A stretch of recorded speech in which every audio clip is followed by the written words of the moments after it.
Assalamualaikum warahmatullahi wabarakatuh. Bismillahirrahmanirrahim. Rabbi sholli shodri wa yassirli amri wahlul 'uqdatam min lisani yafqahu qawli. Amma ba'du.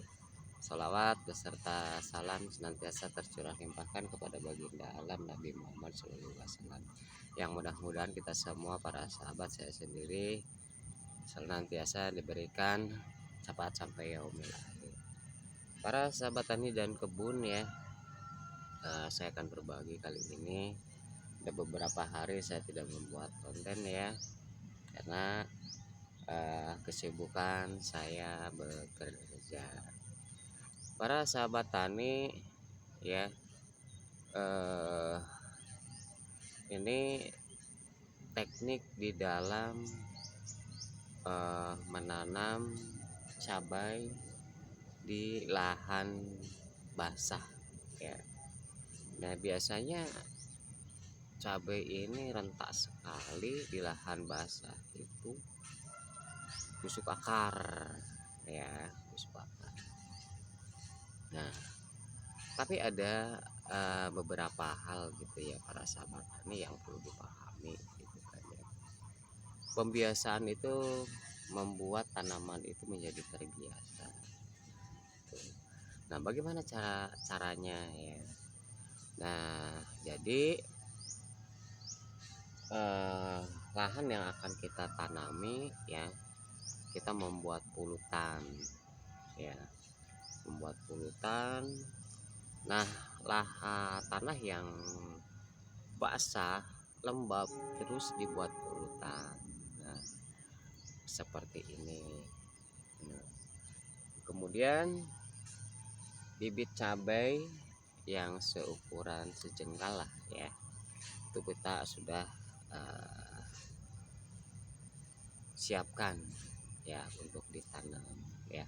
Nggak perlu pakai pupuk apapun ya.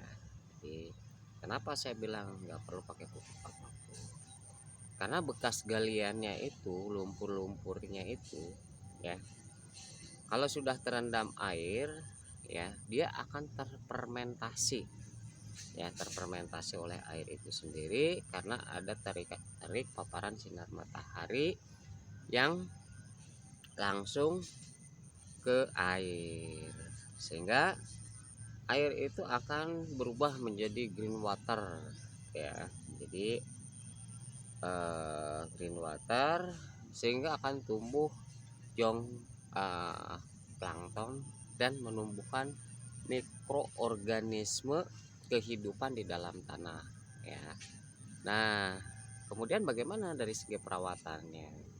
Nah, seperti yang terlihat ini ya. Nih, walaupun tanahnya retak-retak seperti ini ya, karena di dalamnya ada mikroorganisme ya yang membangun unsur hara ya, menyuburkan tanah, sehingga tetap cabai ini bisa menghasilkan daun yang bagus ya, seperti ini. Kemudian perawatannya bagaimana ya? Nah, karena air sudah terfermentasi dan lumpur itu menjadi nitrobakter, kaya akan nitrogen ya. Nah, kita senantiasa dilakukan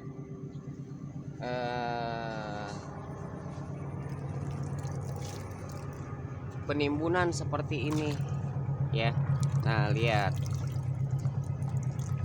lumpurnya berbeda para sobat ya. Tuh, lumpurnya itu gembur tuh. Nah, ini dilakukan penimbunan seperti ini ya. Jadi kita nggak perlu nyiram-nyiram para sobat ya.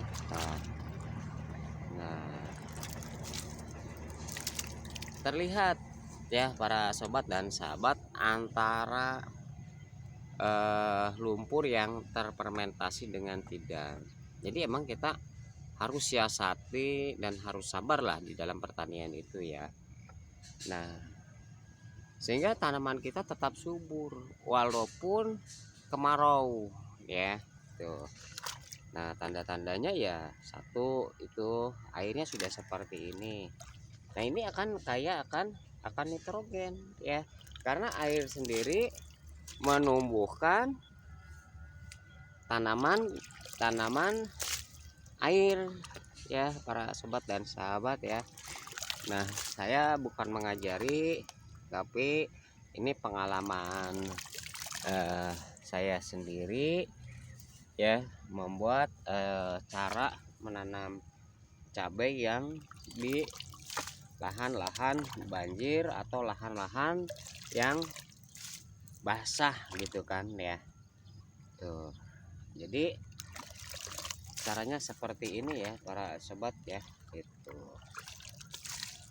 Nah, selain menimbun juga menyiram, sehingga tanah yang ada di bagian dalam itu akan menerima air yang kaya akan nitrogen, sehingga tanaman cabainya populasinya, pertumbuhannya, perkembangannya cepat sekali ya. Tuh. Kalau sudah seperti ini ya, ngapain harus disiram ya, karena yang membangun unsur hara di dalam tanah itu, mikroba itu sudah bekerja ya. Tuh. Jadi perlu kita pahami ya, bahwa tanah yang tidak terkontaminasi dengan zat kimia. Zat kimia itu artinya yang ada di